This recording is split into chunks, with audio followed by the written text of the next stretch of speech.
The sages said, "In every generation, a person must regard themselves as if they personally had gone out of Egypt. As it is written, 'And you shall tell your child on that day, it is because of what God did for me when I came forth out of Egypt. Bechol dor vador chayav Adam lirot et atzmo ke'ilu hu yatsa mimitzrayim.' Ke'ilu, as if.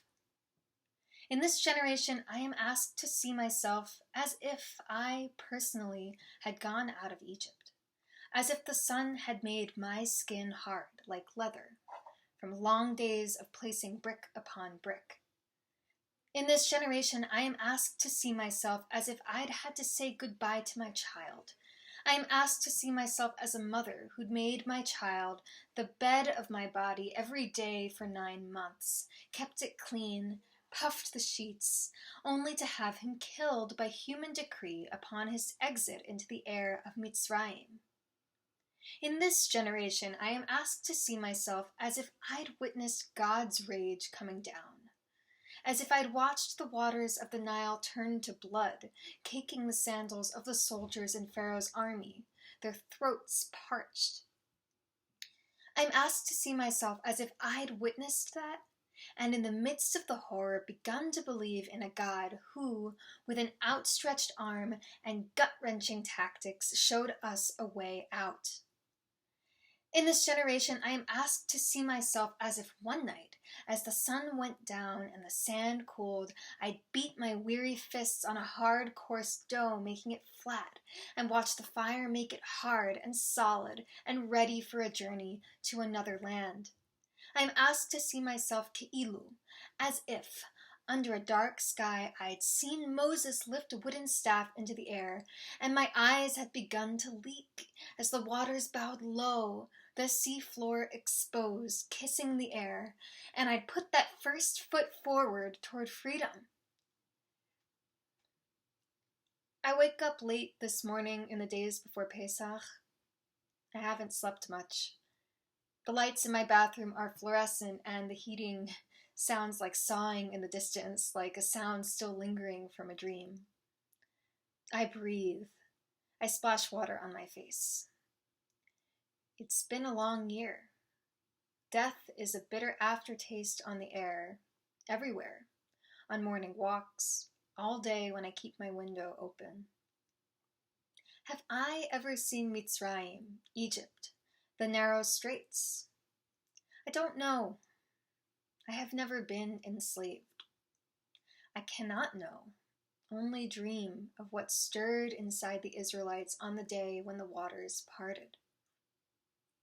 I find myself, too, wondering, in this generation, who reads the story and says, "I have been enslaved," or "the residue of it lives inside my closed womb or in the aching of my back"?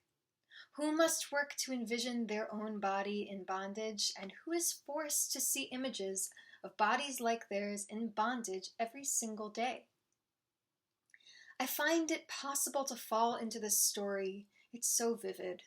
To imagine what a person might have felt, but I wonder about seeing myself as that person, and I worry about it.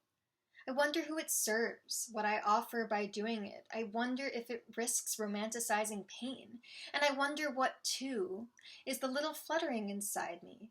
An ancestor, perhaps, or a moment deep in my own past, saying thank you for trying to understand us. I'm asking myself, who am I to try on this history tonight? Which history? Who am I to claim it, to sink into it, to let it change me? And who am I not to?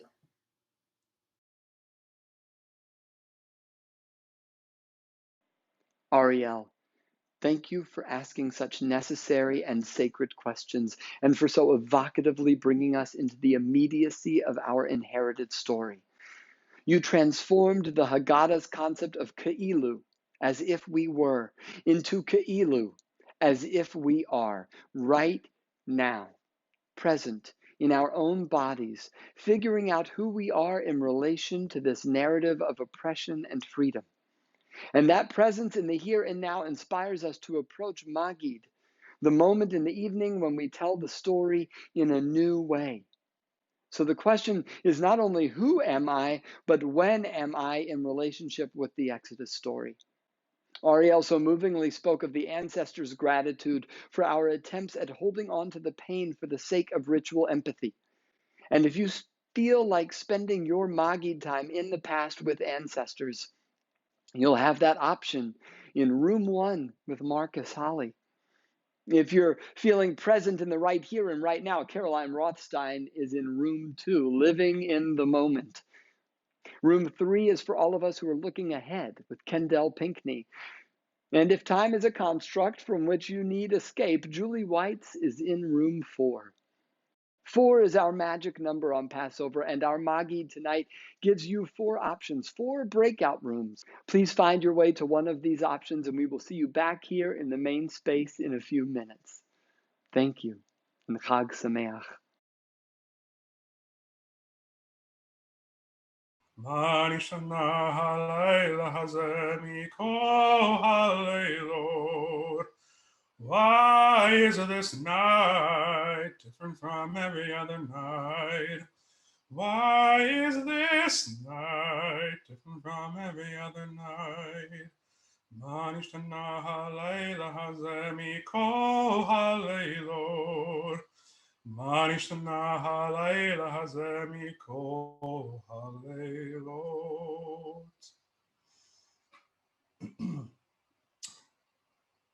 Thank you, folks, for joining me here.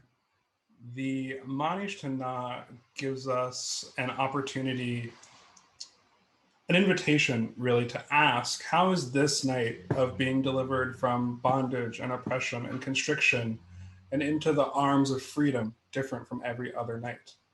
What you're about to see is one possible answer to that question. I prayed for freedom for 20 years, but I received no answer until I prayed with my legs.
got long to stay here.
My home is over Jordan, Jordan River, chilly and cold. Gonna keep on a-walking, gonna keep on a-marching, marching into freedom land.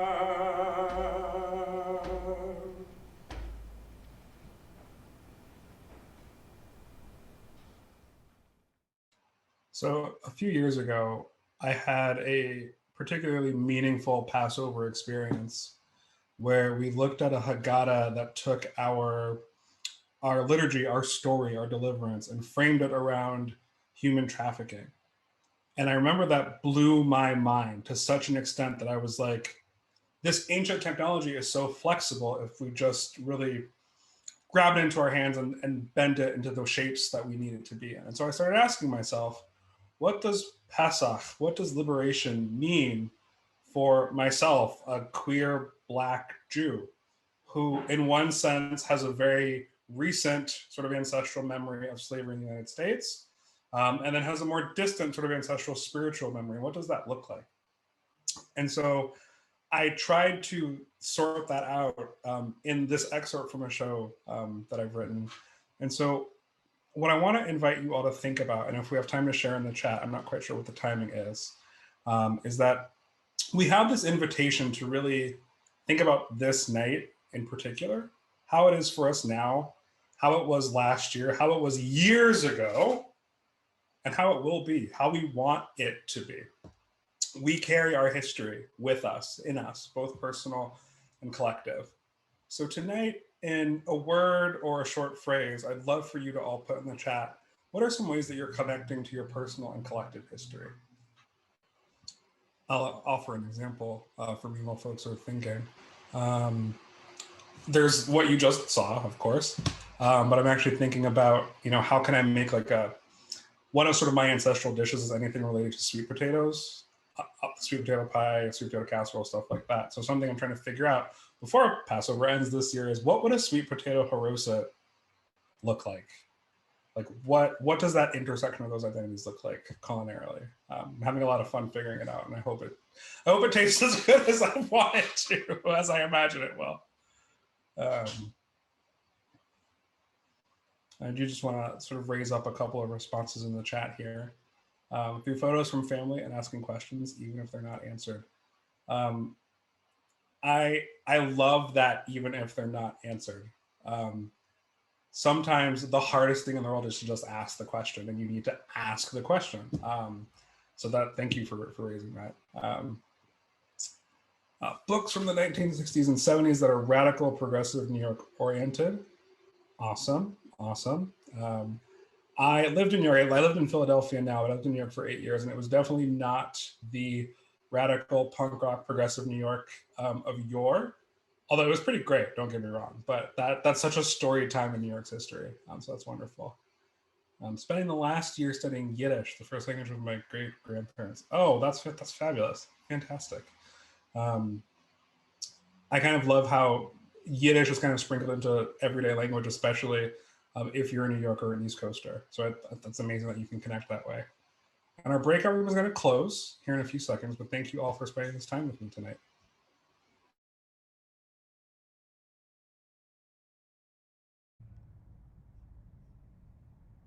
First, I was a soothsayer in Babylon.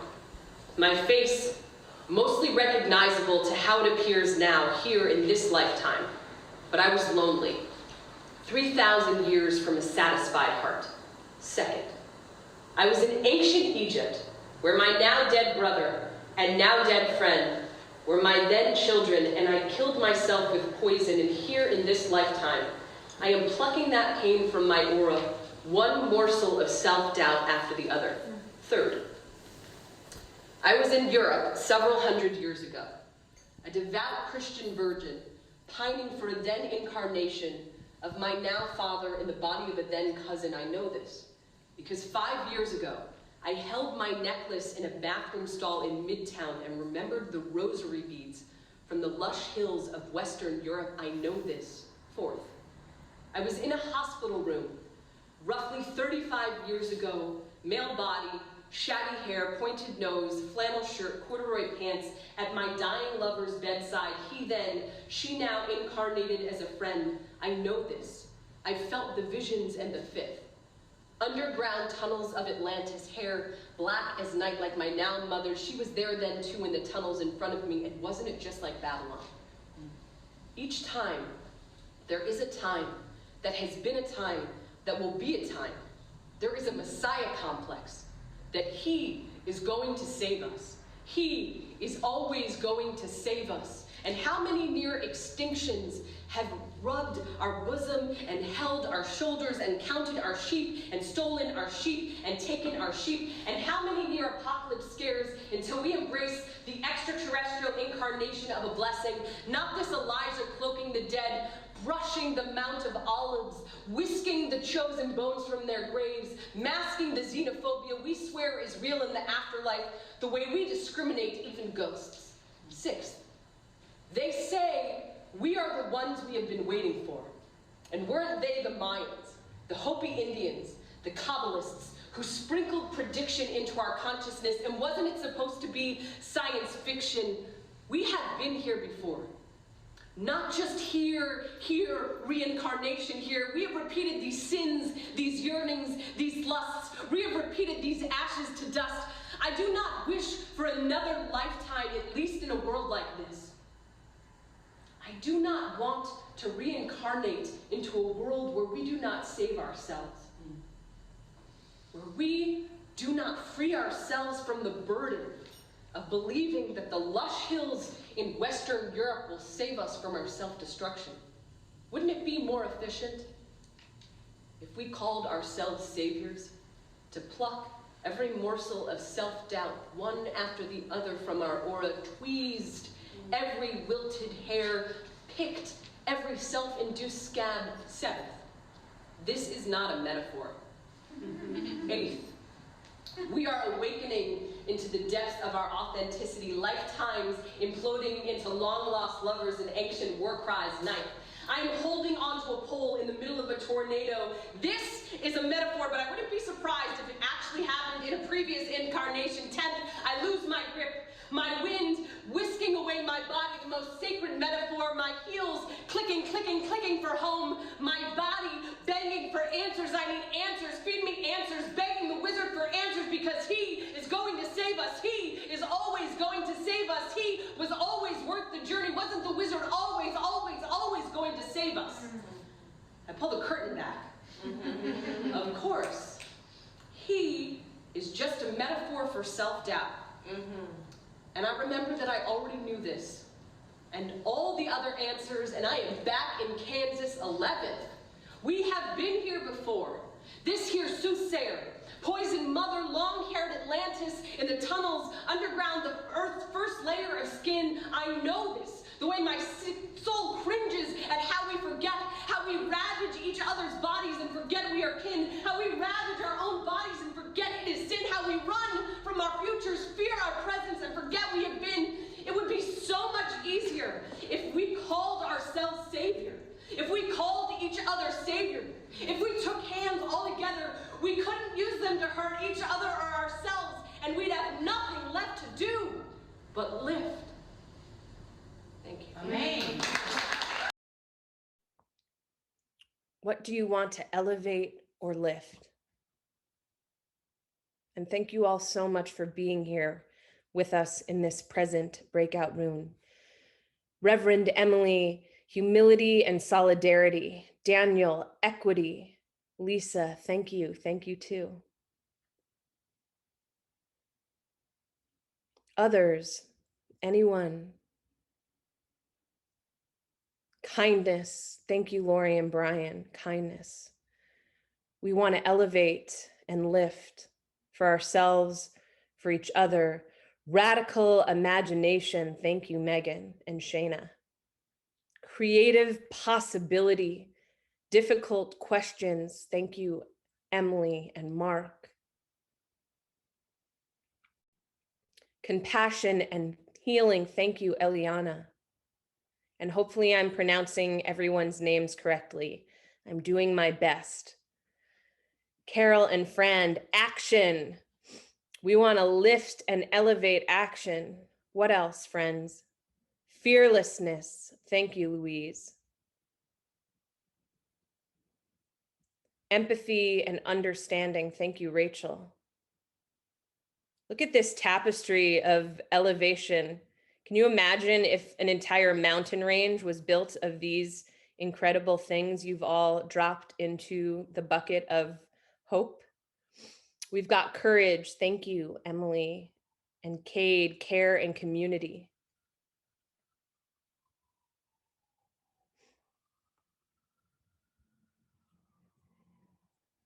Wisdom. Thank you, Lisa.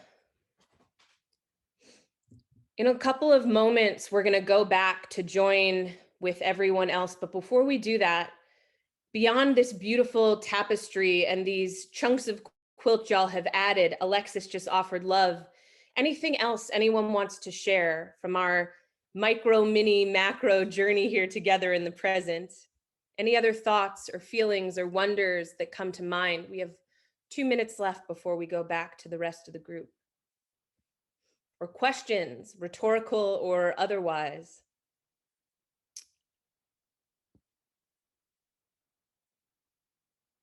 Thank you, Elizabeth.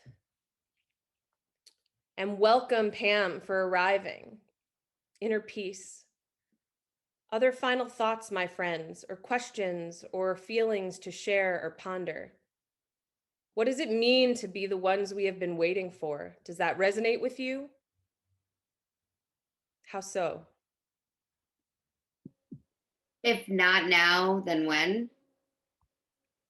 Thank you. Thank you, Rachel and Nick. Anyone else? We are the ones we have been waiting for. How does that resonate with you? I like the line about plucking out self-doubt. Thank you, Daniel. Plucking out self-doubt. I know I need to do that for myself, even though I wrote that. That was like a message from my past self to my present self. You know, do you ever write things for your future present selves? Carol and Fran, we are responsible. Yes. And Emily is saying, yes, we are the ones. Friends, we'll be leaving this breakout room shortly, but I want to thank you all for joining together in community here in the present. And I'm so honored and grateful to have shared space with y'all tonight. And I'm excited for us to take our energy of presence back to the greater community. Thank you all. And thank you to Sierra for being a rock star tech artist friend here with us.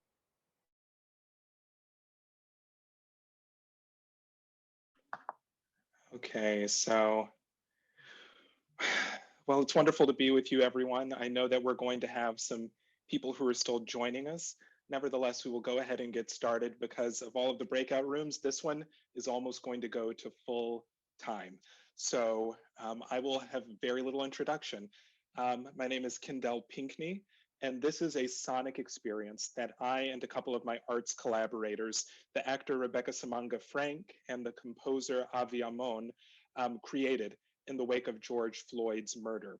So Rebecca developed this personal monologue based upon a challenging encounter she had while at a cafe in Florida. Avi and I, who received the monologue, were immediately moved by her reflection and honesty, and we felt this is Torah, and this deserves music, this deserves ritual technology. You'll hear some parts of the Haggadah come up, and it deserves a sacred community to witness. So I invite you to sit back and listen openly to Not All at Once. In this summer, somewhere between my ages of 32 and 33, a black man was murdered, and another man, and a young woman, and a teenage boy, and others, not all at once, but yes, all at once. Suddenly, a black man was dead, and everyone cared. Van Jones said that. I didn't say that. Fine. At least it felt that way, that everyone cared. It felt like we were a we, and we were mourning. I can't remember a black person's death having a true impact on me until adulthood. Is that true? Not until this viral age of video, of hashtags, is that possible? Of course it's true. Of course it's possible. I was too far away in a mostly white and white Jewish world to know my own skin or feel these losses. Besides the death of my father, a black African man who died of cancer, or so we thought. Whatever mysteries lie in his death, we figure may stay buried with him in the Swazi earth.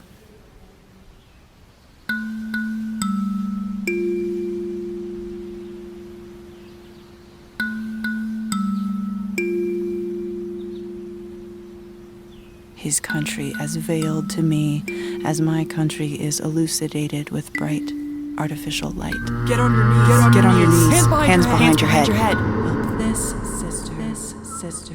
While staring into a blinding spotlight which stalks you like you're America's most historically infamous celebrity. This man, this brother.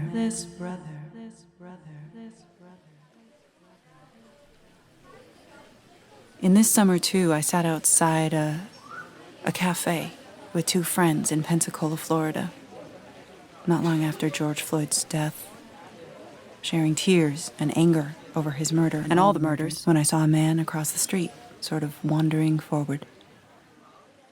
He looked vulnerable.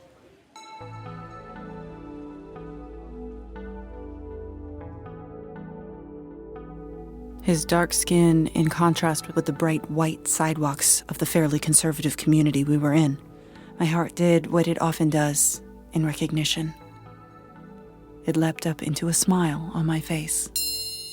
Slight head nod, really small one though. Still protecting myself from this possibly homeless or unstable man, just in case. But my failsafe failed, or my heart succeeded as my half gesture was seen or felt, and he immediately crossed the busy street.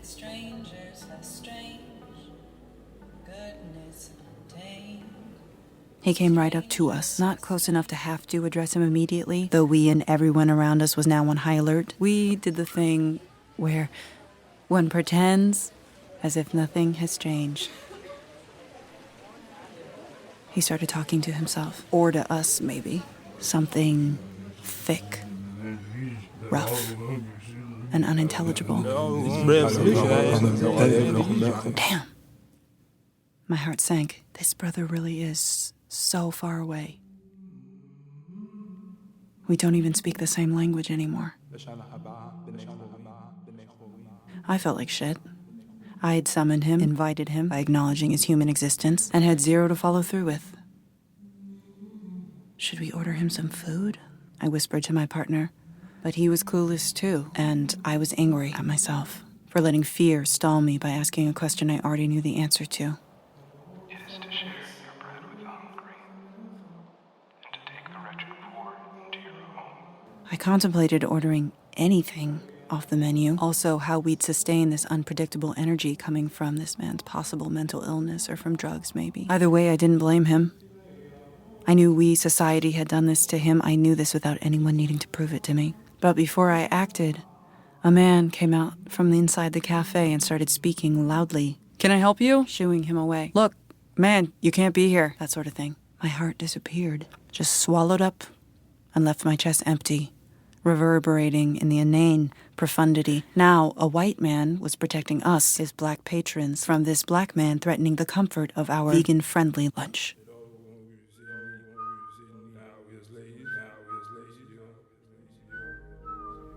I mourn this brother on that day. This man I hope is alive and well, whatever that looks like or feels like for him. This man who is invisible, possibly hungry, and still living. How many among us are dead to the world, who need a home and love and friends and help? How many are killed off, ignored, erased as kids, as teens, as adults, in one's most vulnerable moments, erased in size, desire, aspiration? Denied access to safety and success, to the point of mouths forming new and rough speech, which can only be understood by the voices inside of one's head. So loud, so loud. without other sweet voices from people on the outside to quiet them.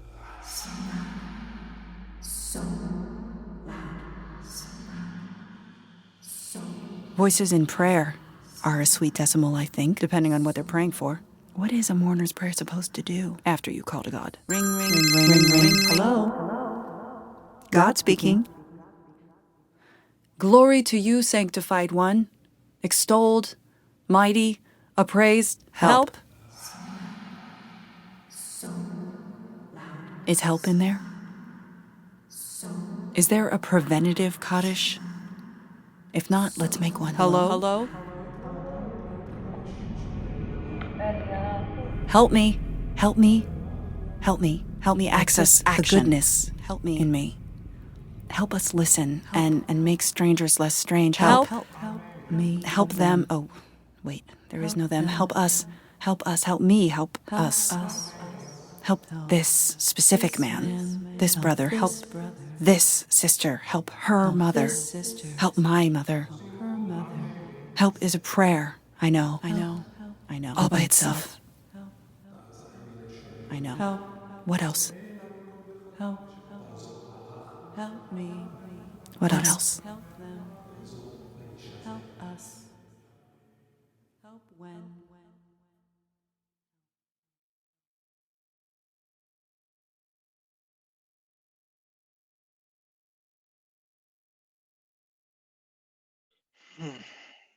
All right, everyone. So we have about 2 minutes before we head back to the main room, but one of the really important things to kind of help us reflect on this time that we spent together listening to this audio monologue that was written by my friend, the actor Rebecca Samanka Frank, and composed by me and my other friend, composer Avi Amon, is at the end of the piece, Rebecca raises a very important idea, I think, about this notion of a preventative Kaddish, where we ask for what we need in order to do the very necessary work of addressing injustice. So we are going to now follow her lead and ask for what it is we need from the universal being. For example, help me, help us. And just to model that for you, help me to be brave and to listen more closely. Help me to move beyond my fear. And you can feel free within the remaining 60 seconds or so to put into the chat, what is it that you are requesting help for?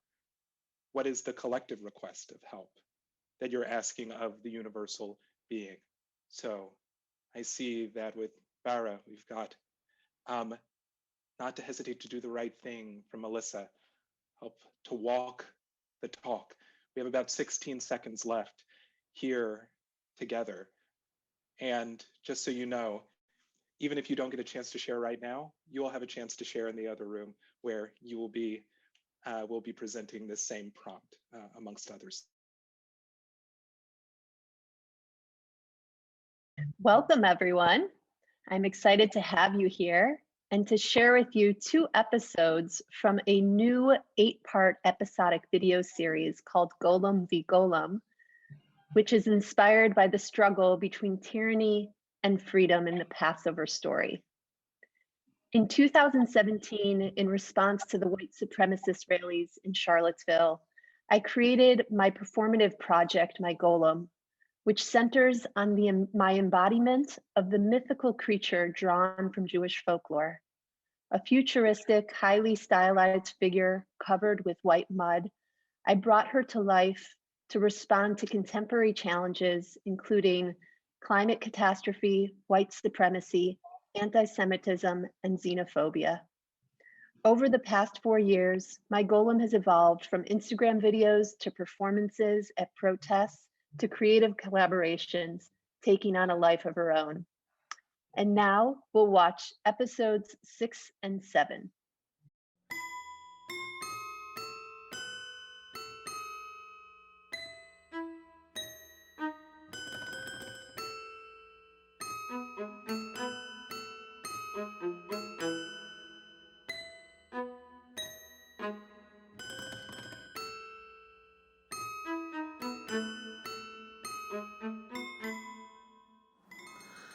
Golem spoke to me without speaking. I hear you, Golem. You see, in 2019, we watched in horror as migrant children were separated from their parents and forced into cages, as ICE detained thousands of immigrants without warning. We watched, and she understood. Golem understood before I did. She reminded me of the horrors we had seen before, memories embedded in every ounce of clay of which we were made. Centuries of exile, expulsion, and annihilation experienced by our ancestors.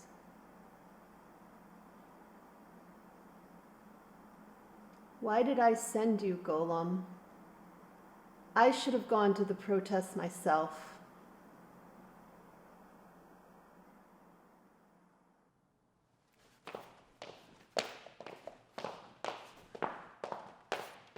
Golem!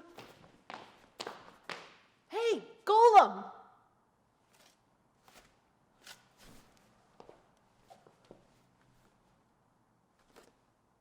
Golem! Golem! Golem! Golem! What? What is this crap, Golem? Comments on your Instagram page? Did your ancestors create and build America? No. Your people just came here to destroy? Oh, this comment's even better. Your people's degenerate art was a precursor to your expulsion? Then one day, for no reason at all, striped pajamas and free train rides for all you degenerates. This is the perfect metaphor of your people being demonic filth.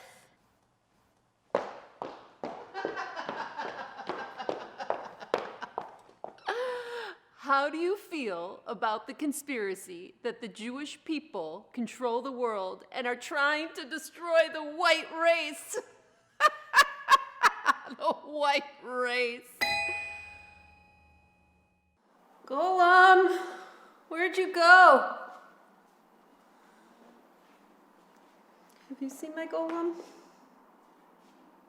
Shit.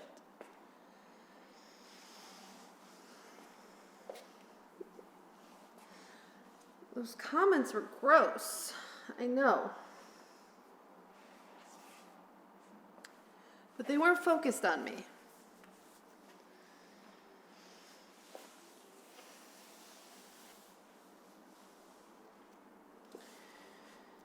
I mean, it's not like I feel unsafe as a Jew in this country.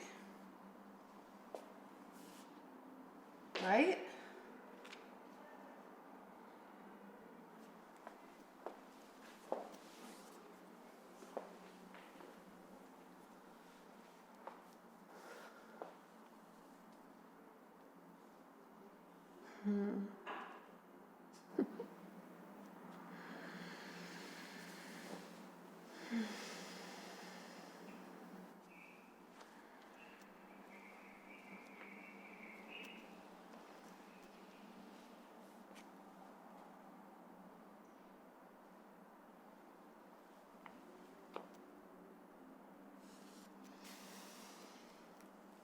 I mean,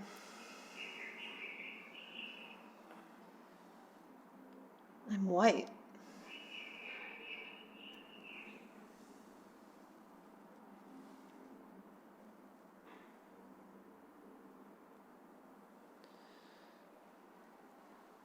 I have the privilege of hiding my Jewishness. But she didn't.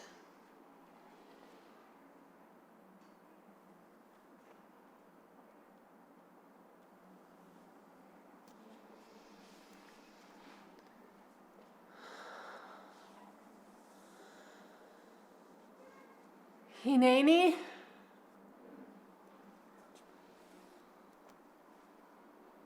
Hineni? Hineni?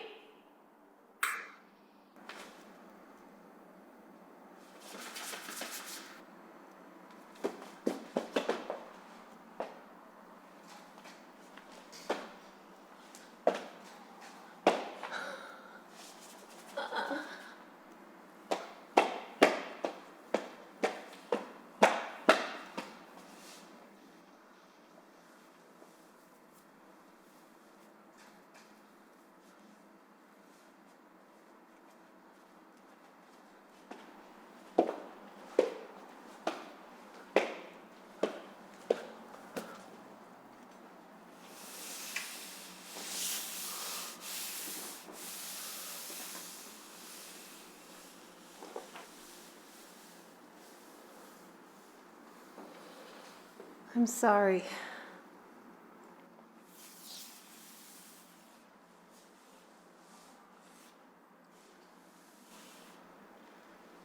I didn't mean any harm.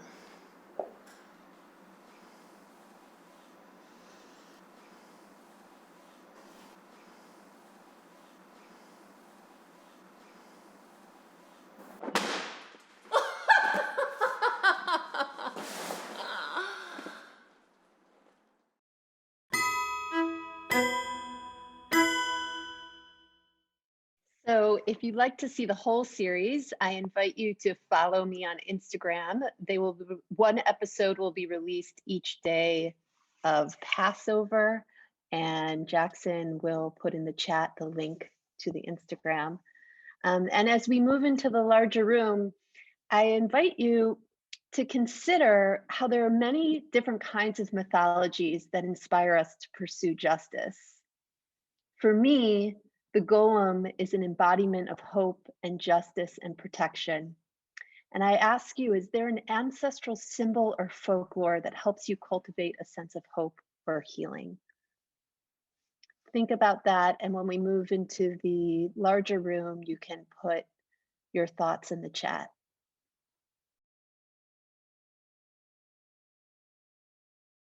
They represented past and present and future, and also time out of time, broken time. And they are going to invite each of us to do something right now, to offer a collective ritual offering into this massive Seder Zoom plate, asking us to reflect on what we experienced and to write in the chat your response to their prompt. And together we will weave these individual experiences into a collective, really diverse voice on this journey towards more equity, equality, and freedom. So I'll invite Marques Hollie to lead us in this first prompt. Thank you so much, Naomi. So friends, as we engage in sort of the ancient technology of our Passover Seder, we have this opportunity, a unique invitation to think about this night, both in its present, in its past, in its way past, in its future, in the way it will be, in the way we want it to be. We carry all of our histories, both personal and collective, with us, and all of that informs this night. So what I want to ask you all is, with a word or a short sentence, how are you connecting to your personal and collective history on this night? And while folks are sort of pondering that, I'll share a quick example that I shared in my breakout room. Sweet potatoes are a very sort of staple, sort of ancestral food group for me in a lot of different ways. And so this year I'm dreaming up sweet potato haroset for one of the other Seders I've got planned for this week. And that feels like a really meaningful sort of exploration of these identities. Okay, oh, okay, now we're flying. So I'm gonna lift up a couple of these responses here. Okay, ritual and prayer, absolutely. I showed up even though I wanted to curl up and separate. Been there, feel that. Thank you for showing up with us tonight. connecting to my personal history by making dishes that my mom made and carrying on the traditions she taught me growing up. That's beautiful. Carrying it forward for all of us. Thinking about slavery then and now, absolutely. I'm going to read a couple more. I have all my people here in the room with me right now. Dad, Grandpa Jules, Grandma, Selma, so many. And in a year where we've all been so isolated from each other, I bet that feels fantastic. Thank you for bringing us into that with you. Strength in community, absolutely. Food, yes, food.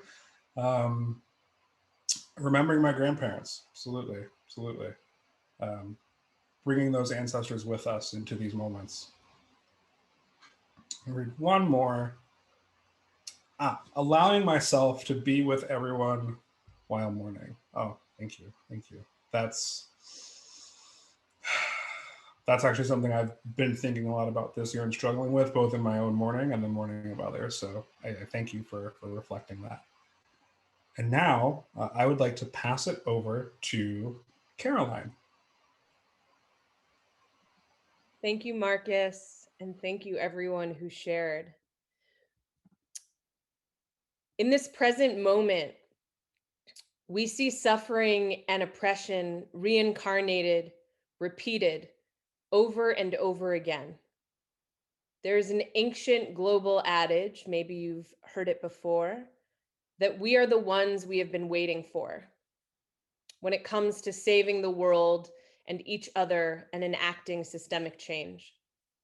So I ask you tonight, and just like you were able to share when Marques asked before, I ask you, how are you the one you have been waiting for? How do you help save others and yourself? I'll ask it again. How are you the one you have been waiting for? And how do you help save others and yourself?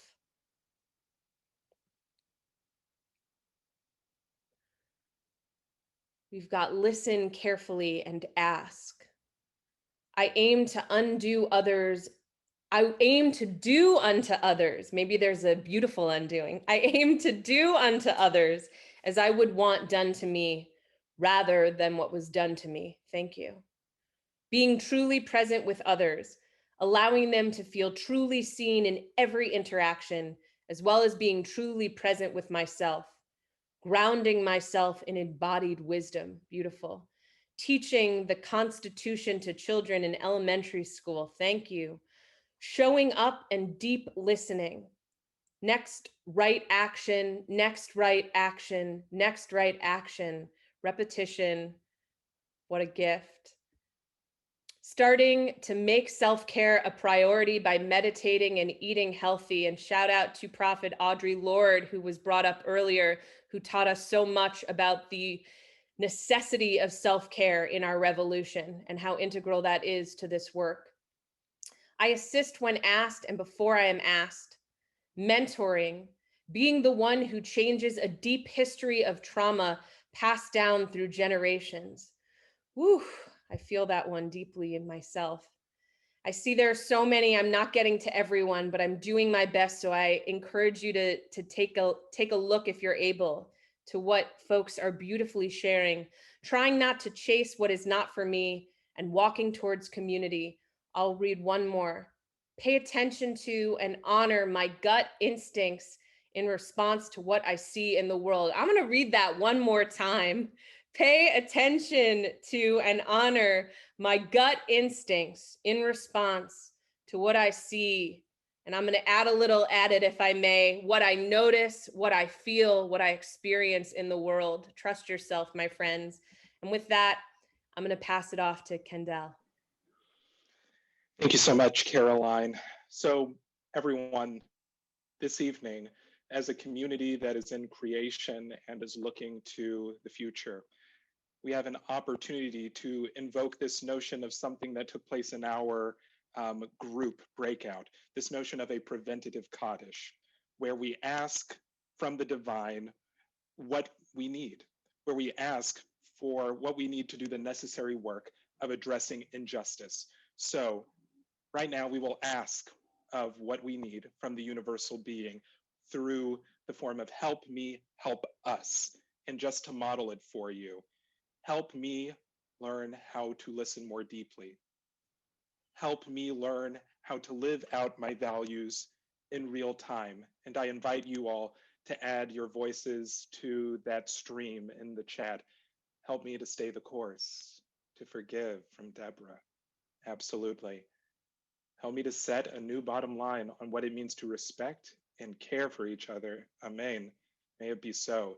To be kind always, to embrace vulnerability, remain present, especially when feeling powerless. I hear you so much there. Help to speak less and listen more. We could all use a little bit of that. Am I right? So help to help oneself, to be clear with one's yes and no, to slow down and show up. Amen. Help to ignore the distractions for a more positive truth. And let's go with one more. Help to ask for help. We all need help with that. Thank you all so much for adding your voices more and more. This stream is building and building, and keep adding your voices to it. And now I will pass it over to Julie. Thank you, Kendell. So beautiful. I'm so happy to be here.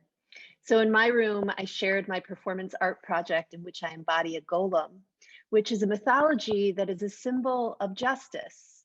And there are many kinds of mythologies and folklore that inspire us to pursue justice.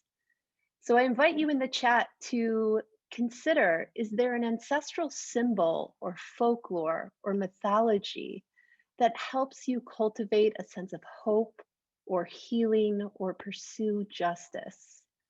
You can think about it for a moment and just put a few words in the chat. For me, I embody the golem, which is a symbol of hope and protection within Jewish folklore, Yiddish folklore. And there's so many kinds of images and symbols from our ancestors that we might use and reconsider in contemporary moments. Melissa says, Baba Yaga. Anyone else, can you think of certain figures, music and singing, soon in a crowded room with lots of harmonies, lifting people in a chair and dancing with them? The moon, a beautiful symbol, turning tables. I look at the smiling photo of my grandmother on Fire Island, Havdalah, a chance to reflect, pause, and start anew, telling funny stories. Wow, the idea of the mustard seed in Christianity, it's frequently hard for me to believe, but when I think I have the permission to have a hope so small, space for doubt, just a little faith is enough. Yes, Yiddish words, Alice and John Coltrane, beautiful. Thank you so much. I'll turn this on to whomever is next. Naomi. Thank you, Julie. Oh my goodness. Thank you. We're this litany, which is what we're creating here, a ritual litany. You should feel free to keep adding into, I had a little appetizer. Keep adding into the text, into the chat.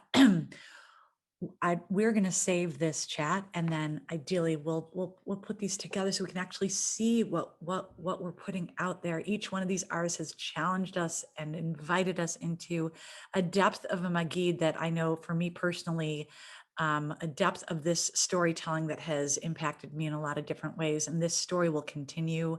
Tonight is not the only night. In fact, tonight is a catalyst to the work that needs to be done. So thank you. Thank you. And also, there may also be discomfort that arose from this. Not feeling so comfortable in your chair because there's a lot to be done. And sometimes to expose that can also wake us up to how much more there is to be done.